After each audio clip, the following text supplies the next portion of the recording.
History of MMM, how it all began. Starting up of MMM, in 1989, Moscow Executive Committee in Leninsky District registered MMM as a cooperative society. It is in Russia. A few words about the leader.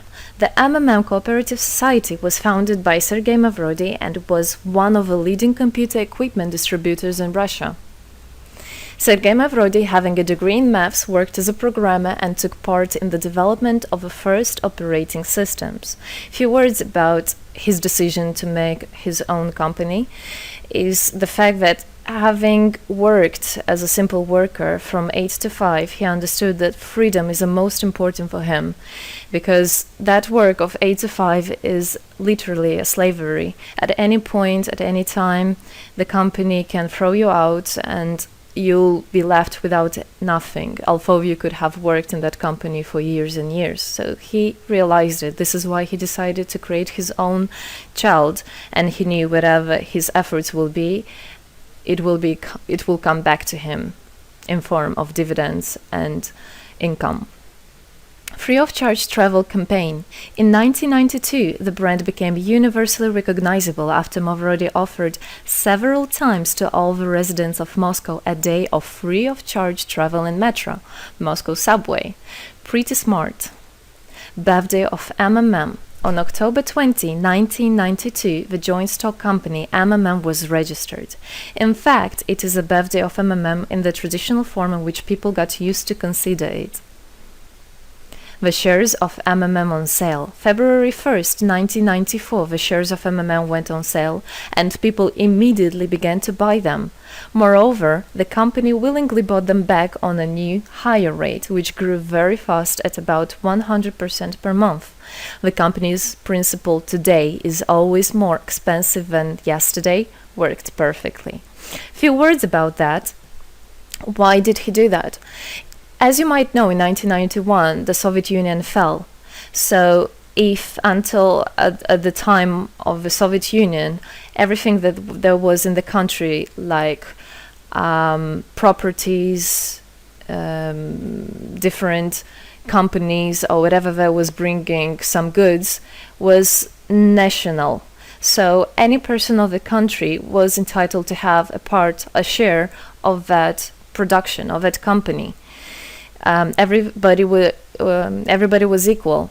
But when the Soviet Union fell, what it meant is that all the companies, all the properties had to be privatized. So you can imagine there is a company, a huge company. People worked there for years and years. And at one moment, there comes a person and says, all that is mine. Yes, this was the case. And obviously that information, that laws about the fact that it was possible to privatize was kept only for a small group of people for obvious reasons. So a simple worker who worked in that company for years and years or all his life didn't know he can actually come and say by law that that is his. So what genius idea Sergei Mavrodi had is to sell these shares to gather the money of the people, and with this money to buy those companies. So basically, if a person has an MMM share, he would have had an exact share from the company that Sergei Mavrodi bought. For example, a company from oil and gas or something else. Obviously, he knew perfectly which companies are worth it and which companies were not. There was quite a battle there. So as you can see, his idea was great, but let's see what happens. Government is trying to hinder MMM's activities. Surprise, surprise! Planned by the Russian government, MMM 94 was intentionally collapsed. It began when tax inspectors accompanied by OMON officers passed through the crowd of depositors and went inside the central office of the company to give a notice about the planned tax inspection. Right. So obviously, the small group of people that I was talking about is the government people, is the people that have connections and so on. And they wanted, obviously, all that money, all those properties to be kept in their hands. This is how the nowadays oligarchs were made. At that moment, they had nothing. In one day, they got loads of money. And now you can know them as very rich people who made their money on the back of a nation.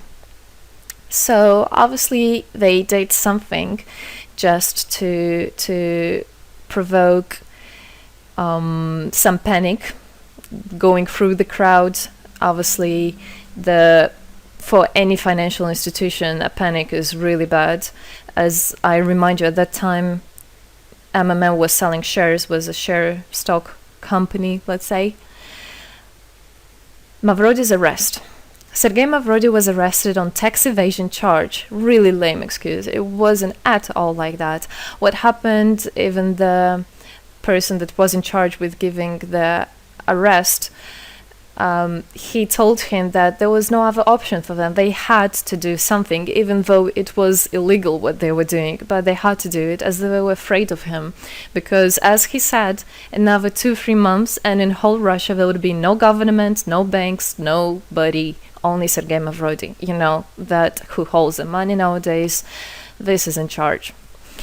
So he was arrested, and his arrest was broadcasted live on all TV channels, obviously to show off more, to show people how bad he is, and actually the government didn't do anything wrong. On the same day, there was a storm of the central office of MMM. The company was prescribed to recover 49.9 billion rubles to the budget. Huge money. The question about the money in MMM 94 is open, as no one still can give an answer where it is. The authorities simply turned a blind eye to it, although hundreds of eyewitnesses are ready to confirm, even under oath in court, that they saw 17 trucks take out cash through the back door.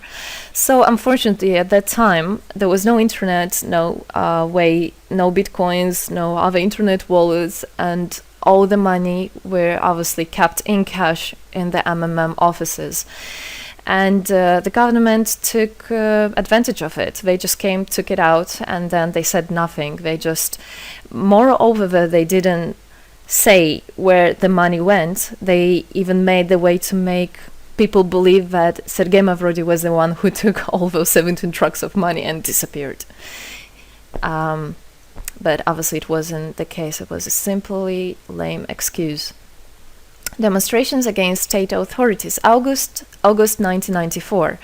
Thousands of MMM depositors affected by the artificial collapse of the pyramid protested and demanded to set Mavrody free. Actually, Mavrody could have used his powers and do bigger protests, but he decided not to do that, as that would made as obvious a different protests of this type. Could be people injured or even killed, so he decided not to use people in this purpose. It was very noble from him to do that. MMM leader became a deputy. However, he found a way to get out of the prison. Being imprisoned, Sergei Mavrody had managed to register as a candidate for a deputy of the State Duma and was released from prison. He won the elections by a landslide and became the deputy of the State Duma of the first convocation. So, as a deputy in Russia, they have privileges. This is why, becoming a deputy, he was set free. The State Duma is against Mavrody. Surprise, surprise! The State Duma deputies deprived Sergei Mavrody of his deputy plenary powers due to his permanent absence at the Duma's meetings. That incident was the only one in New Russia's history. Sergei Mavrody wasn't interested at all in politics. It's not, he hates politics, as he said it many times. So he became a deputy only for the reason to get out of a prison. That's it. He wasn't interested to go to their meetings, as he himself considered as well the people there as being quite silly and not worthy to spend time with. But this was another lame excuse for them to deprive him by saying that he is absent. A candidate for presidency. The Central Election Commission registered the authorized representatives of the initiative group that had nominated Mavrody as a candidate for the president of Russia, but subsequently rejected a significant part of the signatures in the support of a candidate, and his registration was renounced. So, for obvious reasons, they did that again. They weren't interested into having a fair president, a fair leader on top of their head. Revival of MMM, January 2011. Sergei Mavrody renounced launching a new launching a new project of MMM 2011. Together we change the world. Previously, there were simply no analogues of similar systems in the world. The film about MMM, the launch of the project fell in the same time interval with the release of Russian film about MMM Pyramid, the plot of which is based on the eponymous book in which the history of MMM is disclosed by Sergei Mavrodi. So he wrote a book, and there is a movie which I highly recommend you to watch. You can find it online on YouTube. MMM is building a new, fair financial order. June 2012, the activity of MMM made a lot of banks collapse and a huge outflow of funds from deposit accounts happened. The system numbered more than 35 million members at the time. For obvious reasons, the fight against the system started. It suffered the same fate as MMM 94, eventually collapsed. So what happened? A lot of banks, as I already said, had a huge outflow, and another minus of the system of that time was that it wasn't really quite a community, because the money was still kept by the managers in MMM. So it wasn't the same idea as it is now, comparing it now, where people exchange money between themselves. You don't need to put it in a central account. At that time, there were central accounts, and it was again used by the banks. They simply blocked those accounts that they identified as being of MMM and took all the money away, and that's it. There were no other discussion about that. Again, huge loss of money. People lost a lot of money. Sergei Mavrodi didn't get all of them. It was again the banks that took the advantage of it. MMM 2012 is just the beginning. I'll be back.